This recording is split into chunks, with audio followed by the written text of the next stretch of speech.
Won in 9 straight years. If KC wins, they'll be up to a 37% chance to win the division, according to our analytics, compared to 33% for the Broncos. A Denver win would put it on ice. They'd be at 9-2. They'd have a 66% chance to win the division. The Chiefs would be at 7%. So to say the least, both teams know the stakes are high in Denver today. They're first in the division and they have a couple games on us. They're going to provide a different challenge than what we've seen. The thing about our division here, it's strong. We're never satisfied. Are you ready? I feel like every week you're going to play somebody that's making a name for themselves. We're all trying to shoot for the same thing. I think you understand this game is important. You look up and you're playing a great player, ones that are going to be Hall of Famers someday. But you can't make it bigger than what it is. Always our first goal is win the division. If you lose this game, it'd be tough to go back and get that one.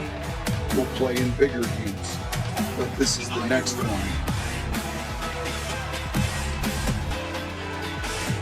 All right, significant injury news in this game, and Dan Graziano has that one for us. Chiefs and Broncos in Denver. Graz, J.K. Dobbins out for the foreseeable future with a foot injury. How do the Broncos adjust their offense today? Well, Greeny, you'll see more of the rookie R.J. Harvey, but you'll also see, I think, some Jaleel McLaughlin on early downs. Tyler Bidet is the running back they use in passing downs, third down situations. But I think what to really expect is the Broncos to lean on the screen game. That could be Harvey, that could be Marvin Mims, it could be Evan Ingram. But I think they're going to use that as an extension of the run game. And one of the clues is they signed a wide receiver, Lil Jordan Humphrey, off the Giants practice squad this week. He's been here before, and they know he's a great blocker in the screen game. When the Chiefs have the ball, they're going to be facing a Broncos defense that has 46 sacks already through 10 games, on pace to break the all-time record. Chiefs did not protect Patrick Mahomes well in their last game 2 weeks ago, a loss to Buffalo. They have rookie left tackle Josh Simmons back for this game. Unclear still whether he gets the start or whether they'll go with Jalen Moore. But either way, they have to keep Patrick Mahomes protected in order to live what offensive coordinator Matt Nagy has been preaching, and he's been putting it on T-shirts and signs around the facility. 3 letters, AAF. Greeny, it stands for aggressive as, and then some other word that begins with F that I haven't been able to quite nail down yet. I'm still working on that. But they want to be able to take shots down the field, and they want to be aggressive as much as possible on offense, but obviously they're going to have to keep the quarterback protected if they're going to do that. All right, Dan, outstanding as always. Don't give Rex any ideas, Rex. We're still guessing on that last little idea. All the conversation in our meeting last night was about they need to run the ball against the Kansas City defense. Can they do it without J.K. Dobbins? That's big question marks, right? And again, if you're the Kansas City Chiefs defense, you got to be licking your chops that you can make this team one-dimensional. Again, R.J. Harvey's a rookie. Their other backs, kind of scat back types, they're not going to be able to pound the rock, which is what they like to do in Denver. So if you're the Kansas City defense, who didn't stop the run very well 2 weeks ago against the Bills, big challenge. Can we go in here, make this team one-dimensional, and then get after Bo Nix in this passing game that has been really inconsistent all year? Well, the one thing that, go ahead. What Graz is talking about, too, when he mentioned the screen game, one of the best screen game players in the league I've seen at the linebacker level, Nick Bolton will sniff that out quick. So they're going to have to find a lot of answers, not only just trying to run the football, but the screen game. I mean, they have great players in Kansas City in terms of instinctive on the edges also. Those safeties and defensive backs, they'll sniff out a screen and shut that down quick. Yeah, the one huge card that Sean has better have runs on it. I'm going to tell you why. This team is absolutely atrocious in drop back passing.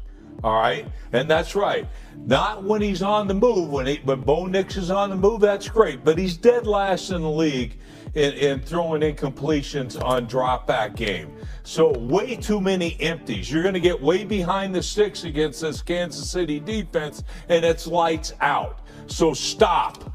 Go ahead and run the ball. I don't care who you got out there. You got to. Or start with it with the hard play actions and movement things that Bo Nix can do. Get out of the drop back passing game. It's abysmal. A lot of the rushing yards he's going to get is going to be from Bo Nix. Bo Nix, when he's rolling out and he doesn't see it there, he's going to take off. He does that so well. Potentially incorporating Bo Nix into the run game here. Yes. Right? Again, J.K. Dobbins out. He's a good athlete. On the other side of the ball, the Chiefs coming off the bye week. Andy Reid's record off of bye weeks is phenomenal. It's been that way forever. 22-4, Alex. 22-4, ridiculous. And again, I remember when I got traded there to Kansas City, and even then he had this reputation. You're like, what's the secret? What's the secret? And it's two things. One, players, you get the entire week off, right? Like literally no practice, see you later. And then the coaching staff does a lot of, for the first time, self-scout, right? And again, looking internal, what do we do well, what do we not, where do we need to make improvements? And I guarantee one of the things they're going to work on this week, especially heading into this game, is beating man coverage. There is an art to beating man coverage, and a lot of it picks and rubs. I know you defensive guys don't like it. This is from 2 weeks ago. And again, look at the lack of execution here. You should get an outside release here by the receiver. You should get the pick and an easy conversion in the flat.